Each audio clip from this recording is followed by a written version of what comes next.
доктор Шекеринска, што се случи од моментот кога новинарите беа изфрлени од галеријата? Стана јасно зошто требаше да бидете избркани од галеријата. Да не го видите срамот и насилието кое што од денеска царува со Македонското собрание. Во салата за пленарна седница упадна група од 50 на луѓе, предводени од министерката за внатрешни работи и придружувани од министерот за финансии, чија што задача беше да не влечат по под, да не удираат, ако га камерата не гледа и да не газат. Она што се случи внатре, јас навистина тешко ми е да го опишам со зборови. Можам само да кажам што се случуваше околу мене.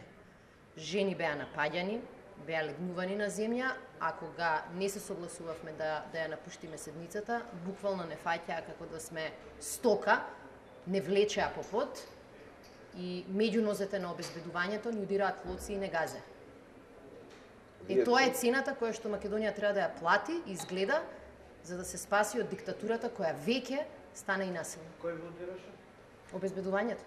Мислам, јас навистина не знам кои се тие луѓе. Ние знаеме некои од нив кои се собраниско обезбедување.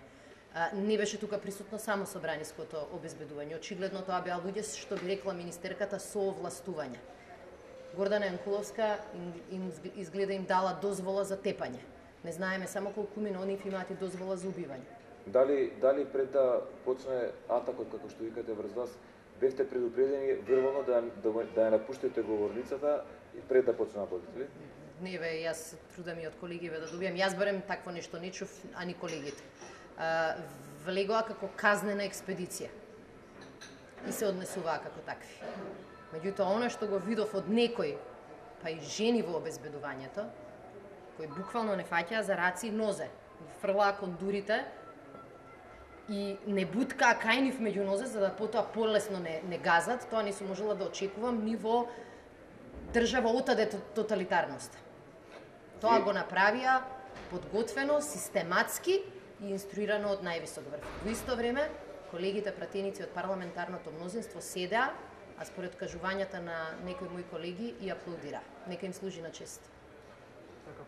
Има ли повредени некои од пратениците? Како не, две пратенички уште претходно беа однесени во клинички центар и според она што го знам, колешката, значи Весна Бендевска и Билјана Казанџиска, Весна Бендевска ќе биде задржана и вечер бидејќи има потрес на мозок. Значи можете да замислите тоа што се случуваше во првиот момент продолжи да се однесува на истиот начин, обезбедувањето продолжи да се однесува и натаму. Знаете како, во собранискова сала навикна ВМРО ДПМН е да не вреѓа и плука.